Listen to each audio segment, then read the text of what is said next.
Hello everyone, we are back again with new video on our YouTube channel agri business and diaries. इस video में हम जानेंगे अपनी कुछ स्ट्रेटजीज, प्लान्स और कुछ बेसिक बुक्स, सिलेबस क्या होती है, पैटर्न क्या होता है। हमारे बैचमेट्स के साथ हम शेयर करेंगे थोड़ी थोड़ी इन्फॉर्मेशन। तो इस वीडियो के स्टार्ट होने से पहले मैं आप लोगों को कुछ बेसिक इन्फॉर्मेशन दे देता हूँ अपनी C U T P G examination के बारे में। इस एग्जामिनेशन में टोटल 75 क्वेश्चंस आएंगे जो प्रॉपर एग्रीकल्चर डोमेन से रिलेटेड रहते हैं। और ये एग्जामिनेशन में 3 फेजेस होते हैं टोटल। पहला रिटन फेज होगा आपका 75 क्वेश्चंस का। आफ्टर दैट जीडी राउंड होगा हमारा, ग्रुप डिस्कशन। उसके बाद पीआई मतलब पर्सनल इंटरव्यू का राउंड आता है। तो एक एक करके हम अपने दोस्तों से, बैचमेट से जानना चाहेंगे उनके बारे में कि उनकी स्ट्रैटेजीज क्या रही हैं आगे, जिससे उन्होंने इस एग्जाम को क्रैक किया था। Hello everyone, my name is Ashok. I am from Mandsaur, Madhya Pradesh. जैसा कि सर ने बताया कि जो ये कोर्स है एमबीए एफएबी, ये मतलब 3 फेज में होता है। एक राइटिंग एग्जाम होती है, जीडी होती है, पीआई। आपने इसको जाना।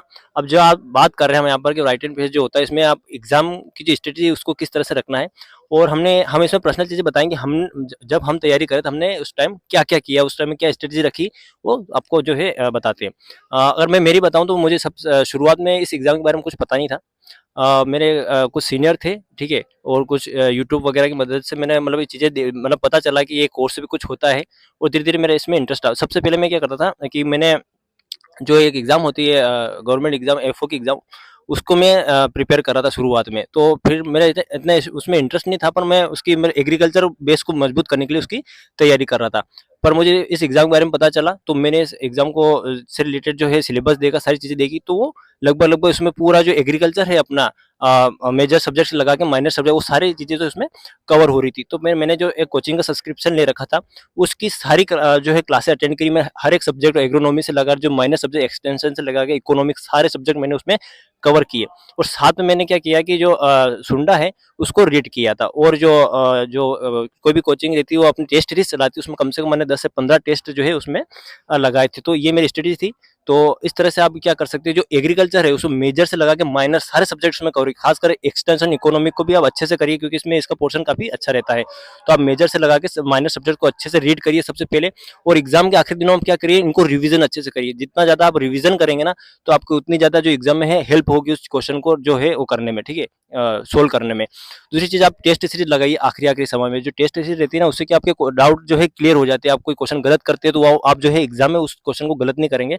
तो ये 2 चीजें आप बिल्कुल फोकस रखिए कि पहले तो पूरा जो एग्रीकल्चर है उसको अच्छे से पढ़िए, मेजर से लगा के माइनर सब्जेक्ट को, और जो है उसको रिवीजन रिपीट करिए, और जो है टेस्ट सीरीज लगाइए। वो आपका एग्जाम जो है काफी अच्छा जाएगा। आप काफी अच्छा परफॉर्मेंस करेंगे, ठीक है। इसी के साथ में जो अपना हमारे साथ एक और बेसमेंट जुड़े हैं, वो भी उनका जो है एक्सपीरियंस आपको शेयर करते हैं। धन्यवाद Ashok. My name is Diwakar Chatterjee. I am from Howrah West Bengal. तो सीयूईटी प्रिपरेशन मैंने चालू किया था लगभग सीयूईटी के एग्जाम के लगभग 3-4 महीने पहले। मेरा मेन मैंने प्रिपरेशन चालू किया कि उसका जो प्रीवियस जो पेपर्स है वो एनालिसिस करके मैंने ये चीज देखा कि एग्रोनॉमी, स्पेशली वीट साइंस से रिलेटेड जो क्वेश्चन है वो बहुत ज्यादा प्रिवेलेंट है।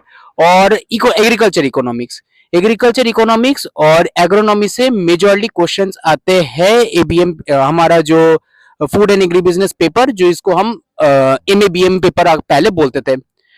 अब इसका जो कैसे प्रिपरेशन करें, मुझे लगता है एग्रीकल्चर प्रिपरेशन मतलब जनरल एग्रीकल्चर प्रिपरेशन के लिए सबसे बेस्ट किताब आज अवेलेबल है वो निमराज सुंडा। और सॉइल साइंस के लिए मैं पर्सनली पढ़ा था अरुण कात्यान सॉइल साइंस के लिए बेस्ट है। और मुझे लगता नहीं बाकी दूसरे सब्जेक्ट्स के लिए उतना जरूरत है। निमराज सुंडा काफी अच्छा है, पर मुझे लगता है एग्रीकल्चर इकोनॉमिक्स के लिए जो 4 साल का जो यूजी कोर्स का जो स्टडी मटेरियल्स है वो पढ़ना चाहिए, क्योंकि सुंडा से वो चीज कवर नहीं होगा। और हमारा जो एग्जाम है उसमें एग्रीकल्चर इकोनॉमिक्स का पार्ट ज्यादा रहता है। हॉर्टिकल्चर जेहेतु बहुत ज्यादा रट्टा लगाने लायक चीजें हैं, कोशिश करिए जब आपके एफिशिएंसी ज्यादा होता है उस टाइम में ये चीज आपको पढ़े।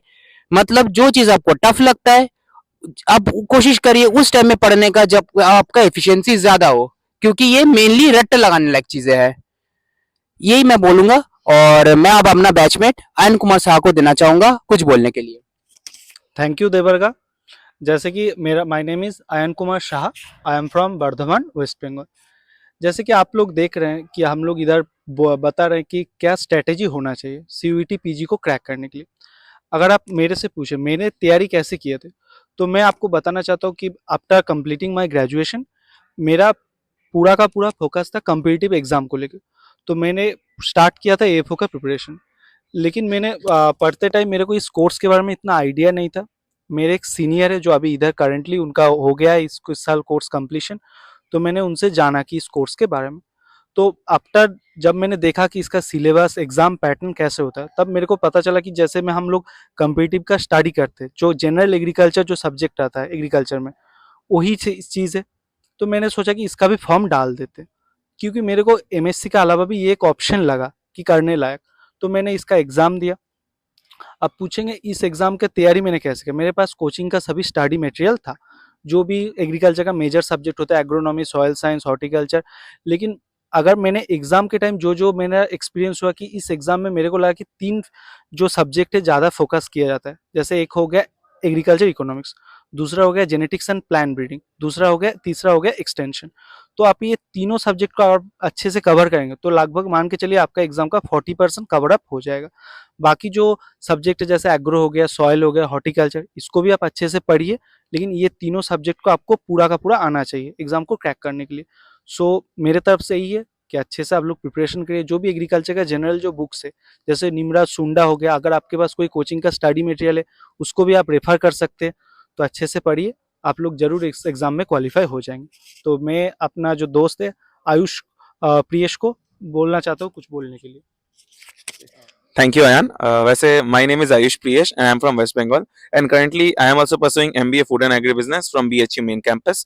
So, जैसे कि सबने अपने अपने रिसेंट स्ट्रेटेजीज बता दी हैं इस CUET एग्जाम को लेके।